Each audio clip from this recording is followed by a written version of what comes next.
안녕하세요.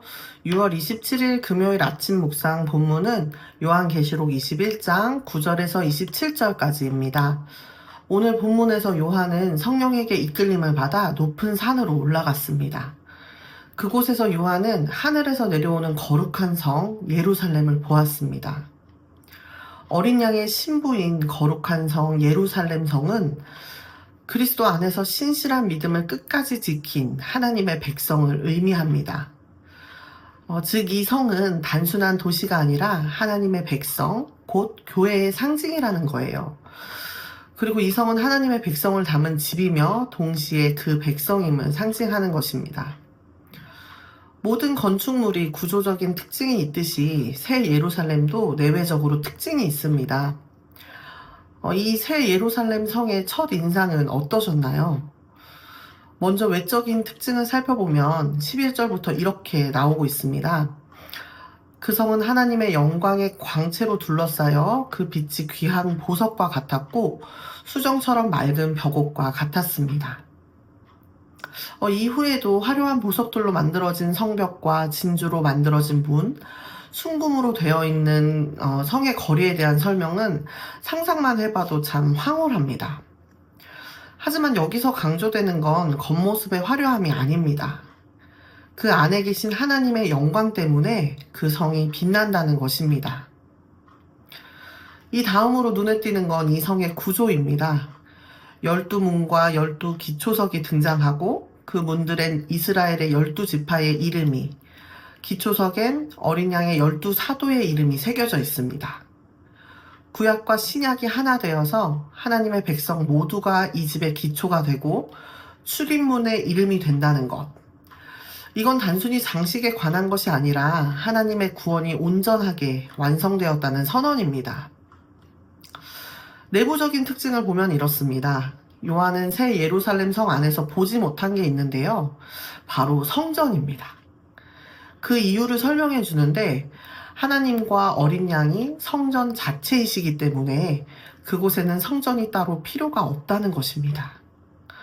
성전은 하나님이 백성 중에 함께 거하심을 상징하는 곳이었는데 이제는 그 실체가 있으니 상징물은 필요가 없습니다. 지금 우리는 하나님을 예배하기 위해서 정해진 시간과 장소에 모이죠. 예배당에 찾아가서 자리에 앉고 찬양하고 기도하며 하나님께 예배합니다. 하지만 그날에는 더 이상 특정한 공간이나 형식을 통해서 하나님을 찾아가는 예배는 필요 없게 됩니다. 하나님 그분이 우리의 거처가 되시고 우리가 그분 안에 거하게 될 테니까요. 물론 지금도 우리는 어디에 있든 성령 안에서 하나님을 만날 수 있습니다. 하지만 그날에는 하나님의 임재가 더 이상 어떤 형식이나 제약에 갇히지 않고 삶의 모든 순간을 가득 채우는 영원한 현실이 될 것입니다.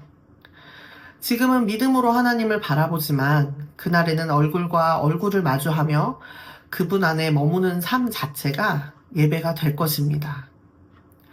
또한 이 성에는 해도 없고 달도 없습니다. 왜냐하면 하나님의 영광이 그 성을 비추며 어린 양이 그 등불이 되어주시기 때문입니다. 어둠이 없는 도시, 더 이상 밤이 없고 두려움도, 감추어야 할 것도 없는 곳이 바로 새 예루살렘 성입니다. 여러분에게 집은 어떤 의미인가요? 누군가에게는 저녁 무렵에 소파에 기대어 쉬는 시간이 떠오를 수도 있고, 또 누군가에게는 아침을 준비하는 주방에서 들려오는 소리나 켜둔 향초에서 퍼지는 익숙한 향기일 수도 있습니다. 어떤 사람에게는 늘 반겨주는 가족이 있는 곳일 수도 있고, 혹은 조용히 혼자 머물 수 있는 내 방 한켠일 수도 있겠죠. 우리는 살아가면서 다양한 공간을 경험합니다. 하지만 사실 공간보다 더 중요한 건 그 공간이 주는 느낌 같아요. 거기가 아무리 넓고 화려해도 마음이 불안하고 외로우면 그건 집이 아니죠. 반대로 아무것도 없어도 마음 편히 쉴 수 있다면 그곳은 우리에게 집이 됩니다. 우리 마음 깊은 곳에는 늘 한 가지 공간을 향한 갈망이 있습니다. 있는 그대로 머물 수 있고 밀려나지 않고 끝까지 환대받을 수 있는 곳. 그 갈망은 어쩌면 하나님께서 처음부터 우리에게 주고자 하셨던 집을 향한 그리움일지도 모르겠습니다. 요한계시록 21장은 바로 그 집, 하나님이 거하시는 집에 대한 이야기를 들려줍니다. 하나님이 계신 집에서는 더 이상 외롭거나 두렵지 않고 숨지 않아도 됩니다. 빛이신 그분이 늘 함께 하시기 때문입니다. 이 집은 단순히 미래에 가게 될 곳이 아닙니다. 지금도 하나님은 우리를 그 집으로 초대하고 계십니다.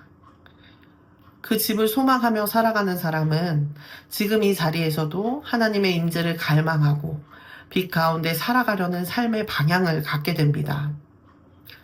이 땅의 삶이 여전히 고단하고 어둠이 짙게 느껴질 때도 있겠지만 그때마다 오늘 본문에서 나온 이 집을 떠올려 보셨으면 좋겠어요. 하나님이 계시고 빛이 넘치며 내 이름이 기억되고 더 이상 눈물이 없고 나를 위한 자리가 있는 그곳을요. 우리 모두가 그 빛으로 가득한 집을 소망하며 그 집을 이루는 하나님의 백성으로 오늘도 빛 가운데 살아가기를 주님의 이름으로 축복합니다. 감사합니다.